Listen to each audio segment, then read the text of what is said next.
We often hear that one of the culprits of environmental degradation is globalization. How can flows of capital, a tenet of globalization, impact the environment? Let's listen to Mary Uctum, professor of economics in Brooklyn College and the Graduate Center of the City University of New York. Hello, this is Mary Uctum from the City University of New York. I would like to talk to you today about the interaction between capital flows and the environment. In my talk, in the first part, I will be discussing the role that capital flows play in the environmental degradation and its relation to globalization, and I will define what we mean by capital flows. In the second part, I will go over the various hypotheses that connect the environment to the flows of capital. And these are the Environmental Kuznets Curve, the pollution haven hypothesis, and the halo effect. And in the third part, I will go over the existing research on these issues and to see what they have uncovered. And we'll conclude in the last part. And the first part. Global temperatures are rising at the anticipated rate, bringing along natural disasters and extreme weather events, such as huge rainfalls or fires and tsunamis, and especially more close to us, June 2023 was the hottest June on record. So as this picture shows, compared to a baseline that is an average of 1951 and 1980, global temperatures have reached extreme levels in North America, part of Europe, all Europe, west part of South America and Africa, the south of Africa, parts of Asia, but most important is the North and South poles. The reason behind the warming of the planet is the emissions of gases such as CO2, the carbon dioxide, which is recognized as the most important anthropogenic greenhouse by the International Panel on Climate Change. CO2 absorbs heat radiation from the Earth's surface and reflects it back to the atmosphere and Earth.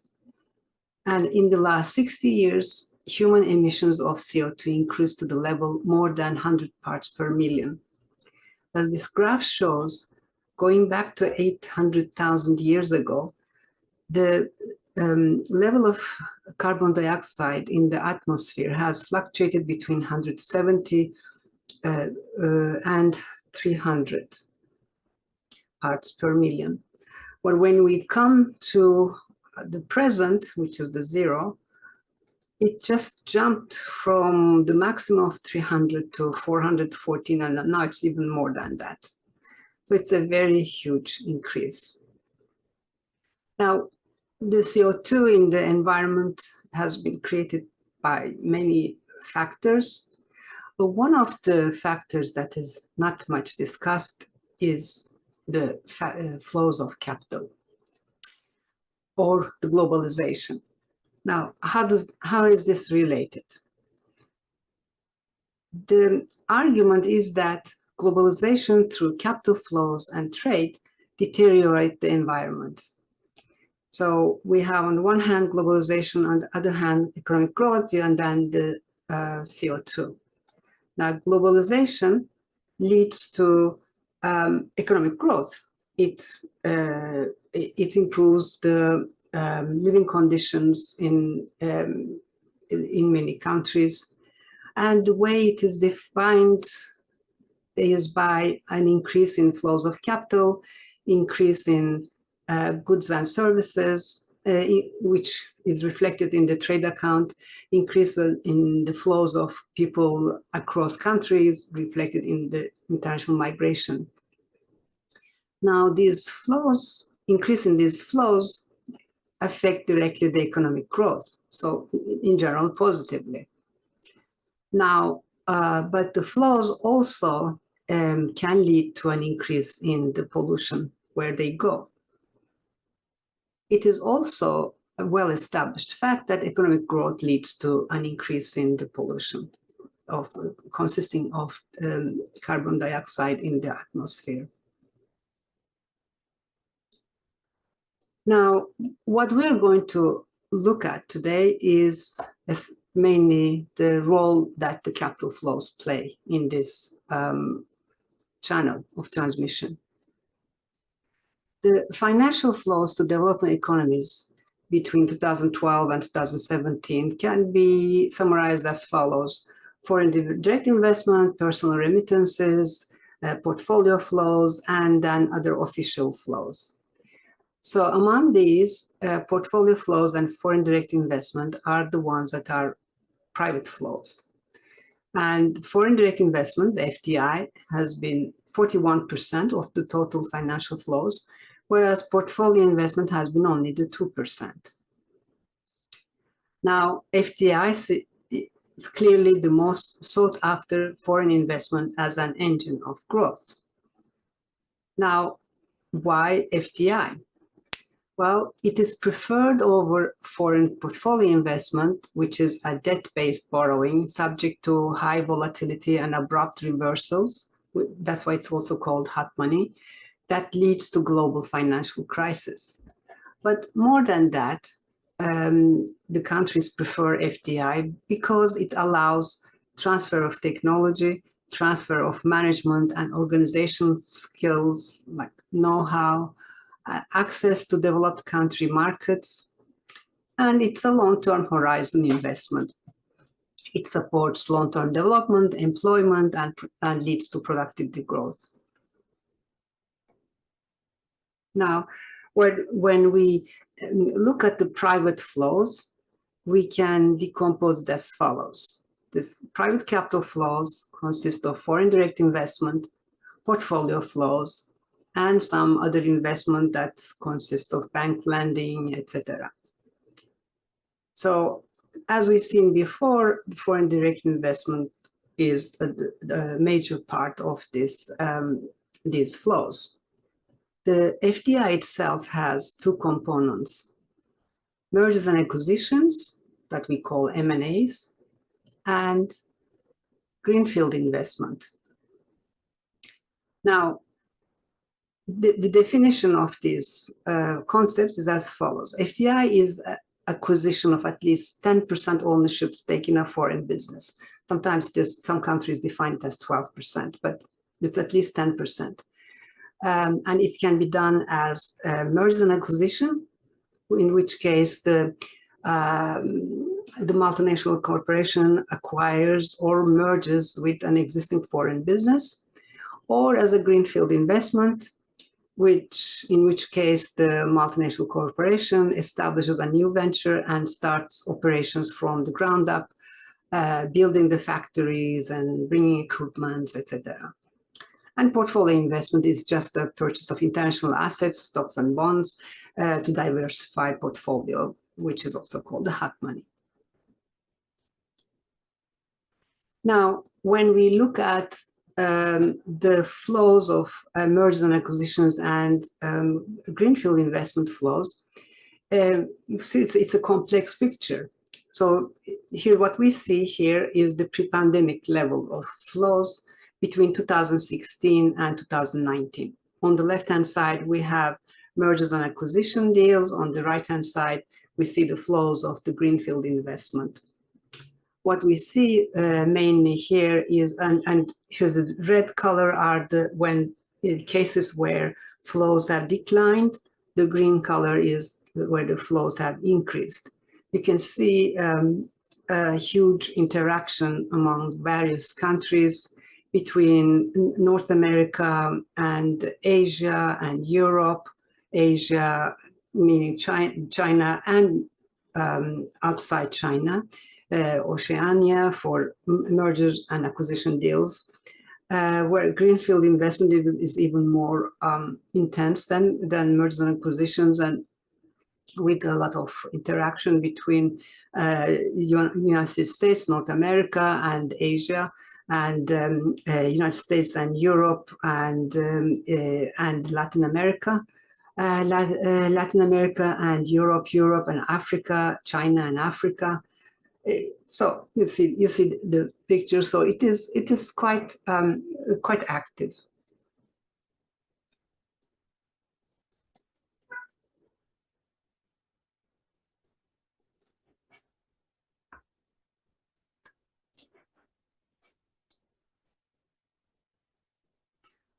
So greenfield investment and mergers and acquisitions are both used when a company decides to expand its operation abroad.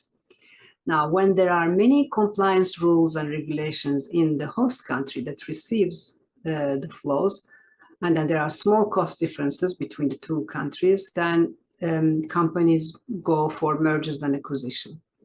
When there are high production costs, such as labor costs, capital costs, environmental costs in the country of origin, then the multinationals tend to go for the greenfield investment. Now, which of the two modes of entry of FDI is better for the environment? This is the question that the empirical research looks at. But before that, let's look at the various hypotheses that explain the relations between globalization and the environment. The first one is the Environmental Kuznets Curve hypothesis that was originally developed to explain the income inequality, and economic growth by Kuznets. And it says that environmental degradation initially increases as an economy grows and industrializes. When a certain threshold of income is reached, the degradation begins to decline as societies become wealthier. And the reasons for that is that they have enough wealth to develop technologies to improve the environment. They develop more restrictions and tastes of the inhabitants who want to have a cleaner environment. So the shape of EKC is an inverted U-shaped curve. So as you can see, emerging or developing countries would be on the increasing part of this curve, and more industrialized economies would be on the decreasing part of the curve. Now, so that was the relation with economic growth and the environment. And we said that capital flows lead to economic growth, and economic growth leads to a change in the environment. The pollution haven hypothesis argues that the firms tend to relocate from countries with strict environmental regulations and go to countries with more lenient or lax regulations. So countries with less developed economies prioritize economic growth over the environment and thus have weaker environmental standards. And they attract capital to polluting industries where they can operate with lower compliance costs and avoid stringent environmental regulations. The pollution halo effect was the opposite. So it says that foreign direct investment inflows lead to a decline in pollution. And the reason is that the multinational corporations with a positive reputation for environmental practices in their home countries maintain the same high standards in their foreign investment. Doing this, they reduce environmental degradation through a transfer of clean technologies to their foreign subsidiaries or joint ventures. So if such an effect exists, then it mitigates the impact of the pollution haven effect. Now the empirical studies. The ones on EKC are not, initially they corroborated the existence of EKC. Recently the evidence is being mixed. Some studies cast some doubt on the inverse U-shaped relation between environmental quality and income. But more recently, more evidence is supporting EKC. And so looking back at this literature, we can say that overall, the environmental Kuznets curve, the hypothesis is verified. So the poorer economies have worse environments. As they grow, they become wealthier and with cleaner environments. The empirical studies on pollution haven and pollution halo effects can be divided into two. The first one is the studies on the pollution haven hypothesis, and they have looked at the flow of goods and services and flows of capital, and more specifically FDI. So it's a little bit uncertain, the results. You can some found positive effects, some insignificant effects, some uncertain effect. The studies that look at the relation between FDI flows and the pollution halo effects are more clear. Then they show that globalization improves environmental management in host country, but it does this effect under specific conditions in emerging markets.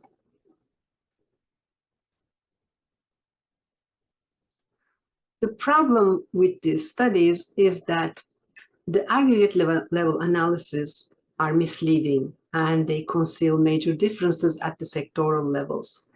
And especially if the studies don't look at the level of development of the countries that are receiving, that also blurs the results. So to disentangle these effects, we look at the industry level analysis of the FDI inflows and their modes of entry. Greenfield investment or mergers and acquisition. So in a paper that came out recently, this is what we proposed. And here's what we found. At the aggregate level, greenfield investment increases pollution. And so this gives support to pollution haven hypothesis. Whereas mergers and acquisitions reduce pollution, which gives support to pollution halo effect. But then when you look at the type of countries that receive these flows, we find that the greenfield investment increases pollution in poor countries, not in wealthy countries. And mergers and acquisition reduces pollution in rich countries. And so it's a pattern that we find also at the sectoral level. Now, sectoral level data is much harder to come by, and so that's why we don't have a very detailed analysis on that. But what we found is that greenfield investment and mergers and acquisitions in transport industry increase pollution overall, but this effect shows mainly in poor countries. And greenfield investment reduces pollution in rich countries. So which means that both type of FDI bring dirty technology into the transport industry in the poor economies, whereas the greenfield investment brings clean technology into rich economies. And M&As in both buildings and power industry and industrial combustion reduce pollution overall, but this effect shows up mainly in the rich economies. So although the previous results are not very uplifting, there are some bright spots. So after collapsing in 2020 because of the pandemic, greenfield investment projects increased by 15% in 2022. And among these, the investment in renewable energy especially grew by 8%, following a growth of 50% in 2021. When you look at it from a different side, the sustainable bond issuance, at the global level, it grew more than 10% in 2022 and fivefold over the last 5 years. So this is what you can see it on this graph on the right-hand side. So what this suggests is that there's an increased engagement of the financial markets to help finance clean technology in developing countries. So hopefully this change in the bond insurance is going to be reflected in the future research as a better outcome for the poor countries. So we can come to the conclusion that we know that Earth is facing unprecedented warming of the climate, and most vulnerable countries are those that have the fewest resources to face it. When developing countries encourage inflows of foreign direct investment to help their economies, attention is needed to be paid to the mode of entry if environment is to be preserved, and for these countries to increase their standards of clean technology. Although belatedly the international financial markets are reacting to incentives to invest in clean technologies, the gap to reach the sustainable development goals in poorer economies remains large. And this is where the international community needs to emphasize in the coming years. So this brings me to the end of my talk, and I thank you for listening to me.